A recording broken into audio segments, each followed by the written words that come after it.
Каква е состојбата со македонскиот пазар на капитал во првите 9 месеци од оваа година?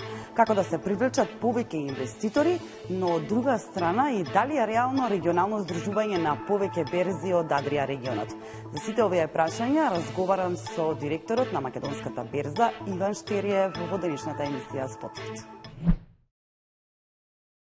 Како би оцениле во моментов македонскиот пазар на капитал во однос на, ајде ќе направиме за првите 9 месеци од 2025 година, меѓутоа и некоја споредба со претходната година, бидејќи токму во овој период и претходната година бевме исто на конференцијата, го имавме можеби идентичното прашање. Која е разликата сега на македонскиот пазар на капитал и тргувањето исто? Септември месец на нашата годишна конференција, но и месец кога веќе заокружуваме 3 квартала од тековната година и можеме веќе некаква првична оценка на берзанската 2025 година да дадеме. Се движиме, би рекол, добро, особено имајќи предвид дека минатата 2024 година беше во вкупен промет изразено најдобра година за македонска берза во последните 10 години, значи реперот ни е доста висок. Но еве, со неполни 9 месеци оваа година, вкупниот промет на македонска берза по сите основи е околу 100 милиони евра.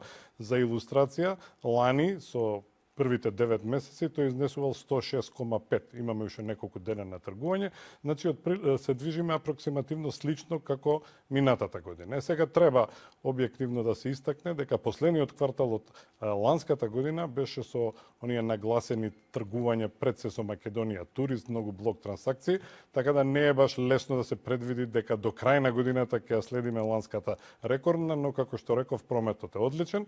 Ценовните движења продолжуваат со благ пораст. Оваа година индексот е плюс 2,5% на годишно ниво пораснат, но следува во тој позитивен тренд како и минатите години. Например, еве да се истакне дека ако се гледа онаа последна предпандемиска година, значи нашиот индекс, ако гледаме во споредбено со декември 2019, е во кумулативен плюс од 125%, значи имаме статистички промет ценовно добра година. Некои позначени исчекори како што ние би посакале како некој успешно IPO и така натаму се уште нема, но тоа е комплексна приказна за која сме збореле и ќе збориме. Така, во однос ете, ги споменавте и последните комплексна навистина приказна во однос на IPO, но од друга страна тука мораме и можеме да ја споменеме регулацијата во однос на државните хартии од вредност и улогата и развојот на секундарниот пазар. Каде сме на ова поле? Како се движиме и секако и државата како носител на една од тие функции, како го гледате развојот на секундарниот пазар? Па да, ви благодарам на ова прашање, бидејќи за нас како македонска берза целата област на државните хартии од вредност навистина сметаме дека е многу битна и за нас, но и за целокупниот пазар на капитал, при што би рекол и примарниот и секундарниот, дури јас би дал акцент повеќе и на примарниот пазар, затоа што еве ако ги гледаме искуствата и на некои други земји во регионот, како што е на пример Хрватска, со кој имаме доста линкови како македонска берза, таму токму со форсирањето на тие така наречени кај нив народни, кај нас ги нарекувавме граѓански обврзници, многукратни ефекти се постигна, многу физички лица кои не учествуваат на нормалното тргување на берзата со акциите како поризични, влегуваат во државните хартии од вредност, од кога ќе се едуцираат со тој сигурен инструмент, тие се посклони да влегуваат и во овие други акции, IPO и така натаму во Хрватска, веројатно делумно и како последица на тие државни хартии од вредност. Оваа година се направија 2 успешни IPO, а третото е во организација во моментот. Така да, ние како македонска берза сметаме дека треба повеќе и берзата да биде инволвирана во тој сегмент. Во тој дел ние веќе подолго време иницираме некакви разговори со Министерството за финансии, затоа што секундарниот пазар е кај нас, ние тој го веќе организираме, но државните хартии од вредност се таков инструмент, посебно ако се со мала рочност, што објективно секундарен пазар таму не може многу да има, затоа што многу иматели фактички ги чуваат до стасување, но битно е да го има за да имаат, нели, така наречен излез сите што ќе купат на примарниот пазар. Сметаме дека акцентот треба да се даде на примарниот пазар, да се анимираат уште повеќе физички лица да купуваат. Веројатно Министерството планира некои нови такви емисии, мислиме и заедно дека можеме тука да ги подобриме работите уште повеќе. Да, тоа што го спомнавме во изминатиот период имавме, нели, и можам да кажам и успешни граѓански обврзници. Од друга страна ја спомнавте соработката со регионалните берзи, особено со Хрватска ја споменавте. До каде сме па на тоа поле? Како гледате со регионалното здружување, нешто што го говориме? Има ли некои исчекорни на тоа поле и секако бенефитот кој што секогаш говориме дека е огромен, како македонска берза би се одржал за тоа регионално здружување? Најпрви уште еднаш да подсетам зошто македонска берза е толку голем заговорник за овие регионални интеграции. Тоа не е од денес, не е од вчера. Долго време сме едни од поактивните на овој план и имавме, нели, некакви проекти, ако се сеќавате оној проект Sea Link, каде што токму со берзата од Хрватска и со Бугарија правевме. Тоа беше еден обид овој помал регион некако да се стружи. Тој проект на некој начин не заживеа онака со 100%, затоа што очигледно во овој наш мал регион потребите и интересите на инвеститорите да тргуваат во овие држави, например некој од Бугарија да вложува во Словенија, па и од Хрватска во Македонија, не е толку изразено. Но ние немаме други реални автономни фактори за развој на нашиот пазар ако не привлечеме повторно странски инвестиции. Странски портфолио инвеститори на македонска берза нема многу. Уште сите ги паметат оние времења од 2006-2007 година кога имавме, тогаш динамиката беше уште поголема од овие. Зборуваме сега за рекорди, нели, ланската година беше 220 милиони евра, да подсетам 2007 беше над 600 милиони евра.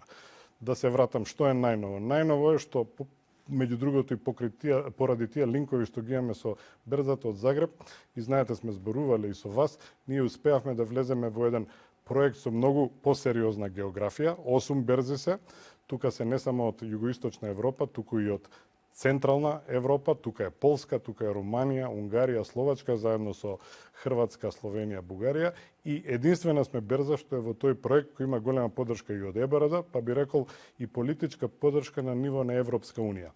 Успеавме да влеземе во тој проект, сме во таа локомотива развојна.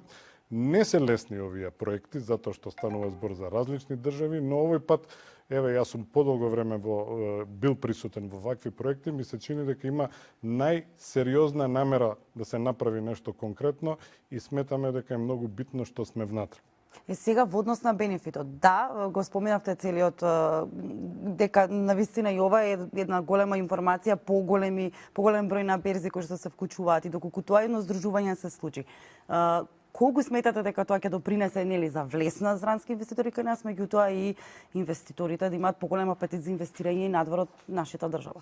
Секако сметаме дека има бенефит, затоа и го правиме ова, особено затоа што нашиот пазар, нели, тргнувајќи од големината и на државата и на економијата, не е голем. Нашите најголеми котирани компании не се големи во меѓународни па и во регионални рамки. Така да, веројатно, не можеме да очекуваме дека можеме лесно повторно да привлечеме странски портфолио инвеститори во нашите компании, освен ако нашите компании не се, не знам, во некој регионален индекс, па некој голем инвестициски фонд од Западна Европа или од Америка, влегува во цел регион, купува во не знам колку компании од Хрватска, од Унгарија, од Полска и плюс купува нешто и во македонски компании. Тоа го гледаме како реална можност нашите компании и нашиот промет да биде генериран не само од македонски инвеститори, кај нас веќе подолго време висок е процентот на физички лица што купуваат на македонска берза, 2/3, значи ова е начин да имаме странски портфолио инвеститори. И второ, ова е начин македонските компании, кои, нели, знаеме, не се така лесно одважуваат да излезат на берзата да приберат капитал, меѓу другото затоа што веројатно дел од нив размислуваат, ова е мал пазар, кој ќе ги купи нашите акции? Сега кога имате таква една голема географија и ако сте добра македонска компанија што ќе реши да излезе на берза, тогаш на некој начин ви е загарантирано дека ќе успеете. Тоа е вториот синергиски ефект од ова. Значи, потекот е за македонските компании, но од друга страна и нешто што го говориме низ годините наназад околу едукацијата, финансиската писменост. Македонската берза и организираше или отворениот инвестициски ден, подостапна и попристапна кон граѓаните, особено привлекување на нови инвеститори, но од друга страна и помладите. Како гледате, докаде сме на ова ниво? Колку треба уште да поработиме во однос на финансиската писменост, во однос на целиот овој процес на инвестирање и кои се следните активности на Македонската берза за поголема достапност од една страна за сите оние кои што сакаат да инвестираат? Знаеме сите дека и прашањето за финансиска едукација е прашање кое нонстоп се разговара, се предлага како да се подобрат работите и сите чинители во овој наш екосистем на пазарот на капитал се обидуваат нешто да направат. Финансиската едукација не е лесна од аспект на незино финансирање. Тука има доста потреба од финансирање, ефектите не се брзи, тие се среднорочни и долгорочни, а трошоците се веднаш. Македонска берза во рамките на незините можности се обидува, еве инвеститорскиот ден е еден наш проект кој можем да кажем е доста успешен. Оваа година го имавме по 6-ти пат. Имавме на тој ден кога можат физички лица од Македонија да купуваат до 10.000 евра промет без провизии, рекордно над 900.000 евра, тоа е одличен резултат и имавме најголем број на трансакции оваа година на тој ден, најголем број на внесени налози во системот, значи тука успеваме да допреме веројатно и до овие што тргуваат нормално, па тој ден го користат нели да поповолно да купат, но се надеваме, немаме таква статистика и не можеме да имаме дека и некои нови ги привлекуваме. Она што сакам да кажам и што е битно за финансиската едукација, за пазарот на капитал, еве вклучително и ова да имаме утре и нови инвеститори во државни хартии од вредност, во IPO и така натаму, е дека напорите кои ги правиме сите институции доста се фрагментирани и ние би апелирале да тоа, можеме и ние нормално тука многу да помогнеме, да тоа се прави посистемски, поорганизирано од сите чинители на пазарот на капитал, вклучително и од надлежните државни институции, пошто тоа не е добро за берзата само, тоа е добро за целата економија, финансиски систем и за општеството во крајна линија. Господине, ви благодарам за гостувањето во Bloomberg. Благодарам на поканата.